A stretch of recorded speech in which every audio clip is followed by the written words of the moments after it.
శ్రీమాత్రే నమః. సద్గురు జ్యోతిష్యాలయం వారి యొక్క ఆంగ్ల నూతన సంవత్సర శుభాకాంక్షలు. మా ప్రేక్షక మిత్రులందరికీ కూడా ఈ 2025 ఆంగ్ల నూతన సంవత్సరం ఎన్నో గొప్ప వసంతాలు రావాలని మనస్ఫూర్తిగా ప్రార్థన చేస్తున్నాను. మీరు మాకు చేసే ఒక చిరు సహాయం, మా ఛానల్ని లైక్ చేయడం, సబ్స్క్రైబ్ చేయడం, మీ మిత్రులందరికీ షేర్ చేయడం, ఇది ఒకటి చేయండి. ఇంకా మీకు చాలా అద్భుతమైనటువంటి విశేషాలు చాలా మీకు వస్తాయి. మరి ఈ ఆంగ్ల నూతన సంవత్సరంకి ఉగాదికి మధ్యలో ఉన్నటువంటి 3 నెలలు ఉంటుంది చూసారా, చాలామందికి మళ్ళీ ఉగాది పంచాంగ శ్రవణంతో పాటు మళ్ళీ వస్తుంది. కానీ ఈ 3 నెలల గ్యాప్లలో ఏమేమి జరగబోతున్నాయి, ఓవరాల్ ఇయర్ ఎలా జరగబోతున్నాయి అనేది మనం చూసుకుంటాం. ప్రతి ఒక్కరికి ఒక ఫీలింగ్, ఈ కొత్త సంవత్సరం నాకు ఏం జరగబోతుంది, నేను ఈ సంవత్సరం నాకు వివాహం అవుతుందా, ఉద్యోగం వస్తుందా, నా వ్యాపారం బాగుంటుందా, నా రాజకీయం బాగుంటుందా, నేను ఎలా ఉంటాను అనే ఒక ఆలోచన అంతా కూడా ప్రతి ఒక్కరికి వస్తూ ఉంటుందన్నమాట. దాన్ని దృష్టిలో పెట్టుకొని ద్వాదశ రాశి ఫలితాలన్నిందరికీ కూడాను మనం చెప్పబోతున్నాం. ద్వాదశ రాశుల్లో ఉన్నటువంటి రాశి ఫలితాలన్నీ కూడా గోచార గ్రహస్థితులను దృష్టిలో పెట్టుకొని మీకు చెప్పడం జరుగుతుంది. మళ్ళీ చెప్తున్నాను, రాశి ఫలితాలు అన్నది పడుతున్న వర్షానికి ఒక గొడుగే, కానీ రాశి ఫలితాలు జీవితం కాదు. మీరు మిమ్మల్ని నమ్మండి, మీ ఇష్టదైవాన్ని నమ్మండి, దైవ ప్రార్థన చేయండి. ఇంకను మీ రాశి ఫలితాలన్నీ పొందాలని అనుకుంటున్నవారు మీ పరిసర ప్రాంతాల్లో ఉన్నటువంటి సద్గురువుని ప్రార్థించండి. వారి దగ్గర పోయి మీ యొక్క date of birth, time of birth తెలపండి. లేదా మా ద్వారా తెలుసుకోవాలనుకుంటున్నారా, ఈ కింద ఉన్న నెంబర్కి వాట్సప్ చేయండి. ఈ అయ్యప్ప సీజన్ ఉండడం వల్ల జనవరి వరకు చాలా బిజీగా ఉంటాం కాబట్టి జనవరి తర్వాతనే వ్యక్తిగత జాతకాలు చెప్పడం జరుగుతుంది. మీ ఏ వివరాలైనా వాట్సప్ చేయండి, మా అడ్మిన్ మీకు రిప్లై ఇస్తూ ఉంటారు. విజయవస్తు. మిథున రాశి మిత్రులారా, 2025 సంవత్సరం ఆంగ్ల నూతన సంవత్సరం శుభాకాంక్షలు మీకు. ఈ కొత్త ఏడాదిలో మిథున రాశి వారిపై శని ప్రభావం ఏ మేరకు పడుతుంది, నూతన సంవత్సరం ఏ మేరకు శుభాశుభ ఫలితాలు ఉన్నాయి, ఆసక్తికర విషయాలని చూద్దాం మనం.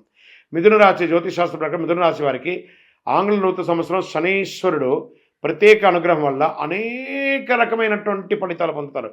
కొత్త ఏడాది మధ్యలో గురుడు ఈ రాశి లగ్నస్థానంలో ప్రయాణిస్తున్నాడు. శనిదేవుడు కుంభం నుంచి మీనరాశిలోకి కర్మస్థానంలోకి ప్రవేశిస్తున్నాడు. మిథున రాశి వారికి కష్టానికి తగిన ఫలితాలు చక్కగా వస్తున్నాయి. అనేక రంగాల్లో సానుకూల ఫలితాలు.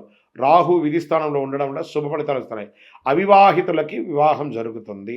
విదేశాలకు వెళ్ళే అవకాశాలు ఎక్కువ ఉన్నాయి. నిరుద్యోగులకి ఉద్యోగం వచ్చే అవకాశాలు ఉన్నాయి. పిల్లల విషయంలో మీరు పిల్లలకి వివాహం చేయడమో, లేకపోతే ఇంకేమైనా వాళ్ళ విద్యాపరంగా చేయడమో, లేదా వాళ్ళకి ఇల్లు కొనడమో, ఆస్తిపాస్తులు కొనడమో ఇవన్నీ వస్తాయి. కొత్త సంవత్సరంలో మిథున రాశి వారికి జాతకంలో ఆర్థిక పరంగా కొత్త ఏడాదిలో చాలా అద్భుతంగా పెద్దగా ఆర్థిక సమస్య లేకపోయినప్పటికీ సాధించిన విజయాల పట్ల కొత్త నిరాశ కూడా ఉంటుంది. అయ్యో నేను సాధించాను, ఎందుకు నాకు అందట్లేదని. అది మార్చి తర్వాత ఉంటుంది, క్రమేణా అది పుంజుకుంటుంది. ఆశించిన స్థాయిలో ఆర్థిక ఫలితాలు ఒక్కొక్కసారి ఇబ్బంది కలగవచ్చు. అయితే మే తర్వాత గురుని యొక్క స్థానం మారడంతో ఆర్థికపరమైనటువంటి కొత్త ప్రయోజనాలు మీరు పొందుతారు. వ్యాపార పరంగా విదేశీయ వాణిజ్యం పట్ల విశేషమైనట్టు ఇది పొందుతారు. ఏడాది ప్రారంభం నుంచి మధ్యలో విదేశీ వ్యాపారం చేసే వారికి శుభ ఫలితాలు ఉంటాయి. మే తర్వాత ప్రణాళికలతో పనిచేసినప్పుడు రెట్టింపు లాభాలు పొందే అవకాశాలు ఉన్నాయి. కిరాణా వర్తకం లేదా ఎలక్ట్రానిక్ గూడ్స్, దాని తర్వాత ఇంటీరియల్స్ వీళ్ళకందరికీ కూడా చాలా బాగా కలిసి వస్తుందని కూడా చెప్పచ్చు. మెడికల్ రిలేటెడ్గా వీటన్ని కూడా అక్కడ అన్ని పనులు చాలా కష్టపడి చేయాల్సి ఉంటుంది, అప్పుడే మీకు ఫలితాలు పొందుతారు. కెరీర్ పరంగా ఉద్యోగంలో పై అధికారుల నుంచి ప్రశంసలు పొందుతారు. మీకు అవార్డ్స్ వచ్చే అవకాశాలు ఉన్నాయి. ఈ ఉద్యోగం ప్రైవేట్ పరంగా గవర్నమెంట్ పరంగా కూడా మీకు మంచి అవకాశాలు ఉన్నాయి. ఉద్యోగ రీతిగా విదేశాలకు వెళ్ళే అవకాశాలు ఉన్నాయి. లేదా ఎన్నో రోజులుగా గ్రీన్ కార్డో లేదా సిటిజన్షిప్ కోరుకున్న వాళ్ళకి ఇది ఒక మంచి స్థానం అని చెప్పొచ్చు. శని 10వ స్థానంలో మీనరాశి ప్రవేశించడం వల్ల అనేక రంగాల్లో అద్భుత విజయాలు సాధిస్తారు. ఉద్యోగంలో కొత్త అవకాశాలు కూడా వస్తూ ఉంటాయి. ఉన్న ఉద్యోగం నుంచి ఇంకో ఉద్యోగానికి మారడం, లేదా ఉన్న ఉద్యోగంలోని పై అధికారుల దగ్గర నుంచి ఇంకా గట్టిగా జీతాలు పెరిగే అవకాశాలు ఉన్నాయి. తర్వాత విద్యారంగంలో ఉన్నటువంటి విద్యార్థులకి గురుడు 12వ స్థానం ఉన్న సమయంలో విద్యార్థులు చాలా కష్టపడి చదవాలి. మే మాసం తర్వాత గురుడు మిథునంలోకి ప్రవేశించడం విద్యార్థులకు సానుకూలితమైన ఫలితాలు వస్తున్నాయి. ఉపాధ్యాయ వృత్తి చేసే వాళ్ళకి కూడా చాలా మంచి అవకాశాలు ఉన్నాయని చెప్పచ్చు. ఏదైనా విషయం పూర్తిగా శ్రద్ధ వహిస్తే గురు భగవానుడు తప్పకుండా మీకు నెరవేరుస్తాడు. సామర్థ్యాన్ని తీసుకుంటారు. ప్రేమ జీవితంలో ప్రేమికులుగా ఉన్నటువంటి వారు, బంధుమిత్రులు, అన్నదమ్ములు, అక్కచెల్లెల్లో మిశ్రమ ఫలితాలు కూడా చూడడం జరుగుతుంది. కొత్త సంబంధాలు, కొత్త వివాహం కాని వారికి వివాహం అయ్యే అవకాశాలు చాలా అద్భుతంగా ఉన్నాయి. వైవాహిక జీవితం కూడా చాలా సంతోషంగా ఉంటుందని కూడా చెప్పచ్చు. అన్యుల ఒక ఇన్ఫ్లుయెన్స్ ద్వారా మీ ఇంట్లో కాస్త ఇబ్బందులు కలిగే అవకాశాలు ఉన్నాయి. ఇతరులకు అవకాశాలు ఇవ్వకండి. ఆరోగ్యపరంగా కొంత ఒత్తిడికి లోనవుతారు. గురుడు 12వ భాగస్థానంలో ఉండడం వల్ల మీరు విశ్రాంతి లేకుండా ఉంటారు. మంచి ఆహారం తీసుకోకుండా ఉంటారు. అంతేకాకుండా క్రమం తప్పకుండా వ్యాయామం చేయాలి. రెండో భాగంలో జూలై నుండి చివరి నెల వరకు శుభ ఫలితాలుగా ఉంటుంది ఆరోగ్యం. కాస్త జూలై లోపు ఆరోగ్యపరంగా ఏమైనా శస్త్రచికిత్స వచ్చే అవకాశాలు కూడా ఉన్నాయి. పంటికి సంబంధించి, చర్మానికి సంబంధించి అవరోధాలు ఉన్నాయి. కాస్త జాగ్రత్త పడండి. మీ లక్కీ నంబర్ 5 చాలా అద్భుతంగా ఉంటుంది. మీరు చేసుకోవాల్సినటువంటి పరిహారం, మీ పక్కన ఉన్నటువంటి దేవాలయాల్లో వెళ్ళి ఆంజనేయ స్వామి వారికి ప్రార్థన చేయండి. ఒక 48 రోజులు 19 ప్రదక్షిణాలు చేయండి. ప్రతిరోజు మీ వయసు ఎంత ఉందో కనీసం వారంలో ఒక రోజైనా మీ వయసు ఎంత ఉందో అన్ని దీపాలు వెలిగించండి.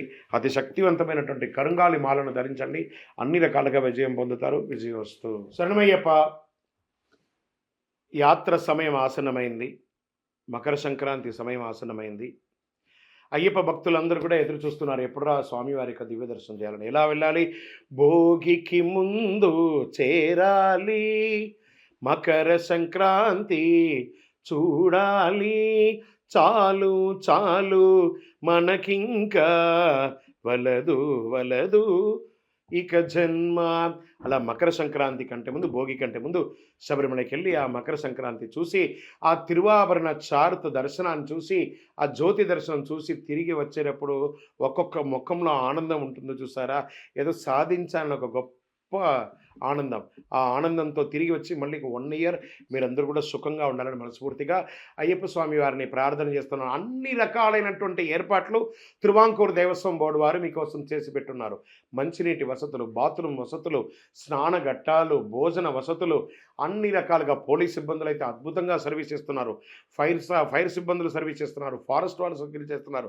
అక్కడ వాళ్ళు ప్రభుత్వం వారు ఎలా చెప్తే అలా చేయండి.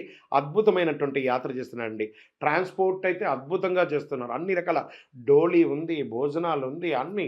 అయ్యప్ప మీకోసం అనుగ్రహ వర్షాన్ని కురిపించి కూర్చున్నాడు. రండి, నిండు భక్తితో అనుగ్రహం పొంది వెళ్ళండి. శరణమయ్యప్ప. గురుగారు, మేము శబరిమలకి యాత్రకు వెళ్తున్నాం. నెయ్యి వేసేటప్పుడు ఏమైనా మంత్రం ఉంటుందా ఇరుముడి కట్టేటప్పుడు? అవును, ఉంటుందండి. దీంట్లో ఎలా ఉంటుందే, ఇదం ఆజ్యం మమ మండలకాల బ్రహ్మచర్య వ్రతేన శ్రీ హరిహరపుత్ర అభిషేకార్థం ఆజ్యం పూరయామి అని చెప్పి, నేను నా యొక్క మండలకాల బ్రహ్మచర్యతో మాత్రమే ఈ నెయ్యిని కొబ్బరికాయలో నింపుతున్నాను, ఇది సత్యం అని చెప్పి ఇరుముడి కట్టుకోవడం. ఈ ఇరుముడి కట్టుకున్న తర్వాత స్వామివారి యాత్రకు వెళ్ళడం. ఈ యాత్రకు వెళ్ళి ఇరుముడి కట్టుకున్న తర్వాత శబరిమల స్వామిని చూసేంత వరకు ఎవరితో ఫోన్ కమ్యూనికేషన్స్ ఉండకూడదు. విల్లు వదిలి బాణం వదిలినట్టు అక్కడికి వెళ్ళి స్వామి దర్శనం అయ్యి నైవేద్యం అయ్యేంత వరకు చేయకూడదు. తర్వాత మేము ఇంటికి వచ్చేసామండి. మాల ఇప్పాలి. అప్పుడు ఆ మాల ఇప్పాలంటే ఏం చేయాలి? దానికి మంత్రం ఏమైనా ఉంటుందా? ఎవరి దగ్గర ఇప్పుకోవాలంటే గురుగారి దగ్గరే మాల ఇప్పుకోవాలి, తల్లి దగ్గర ఇప్పుకుంటాను, ఇంకొకరి దగ్గర ఇప్పుకుంటాను అనేది లేదు. ఆ మాల అయిపోయేటప్పుడు అపూర్వమచల రోగ దివ్య దర్శన కారణ శాస్త్రముద్ర మహాదేవ దేహిమే వ్రతమోచనం అని చెప్పి మాల ఇప్పుకోవాలి. సరే, మాల ఇప్పేసాం. మాల అయిపోయిన తర్వాత ఇరుముడిలో కొంత బియ్యం ఉంటుంది కదా, ఆ బియ్యాన్ని చక్కగాను ఇంట్లో కొంత బియ్యం కలిపి పొంగల్ ఇవ్వండి. అందరికీ, చుట్టుపక్కల వాళ్ళకి అందరికీ కూడా ప్రసాదంగా ఇచ్చి స్వామివారి యొక్క స్మృతులతో అక్కడి నుంచి తీసుకొచ్చిన అరుణ పాయసం, అప్పం, డైరీ ఏమైనా ఉంటాయి కదా, అందరికీ పంచి సంతోషం పెట్టుకోవడం. తర్వాత రోజే కటింగ్ షేవింగ్ అంతా చేసుకోవాలి. నిత్య జీవితంలో వెళ్ళాలి. ఈ యొక్క దీక్షలో ఉన్నటువంటి ప్రతి ఒక్కరు కూడా మీరు ఈ 41 రోజులు 48 రోజులు ఉన్న దీక్షను కొన్ని రోజుల పాటు అలాగే క్యారీ ఫార్వర్డ్ చేయండి.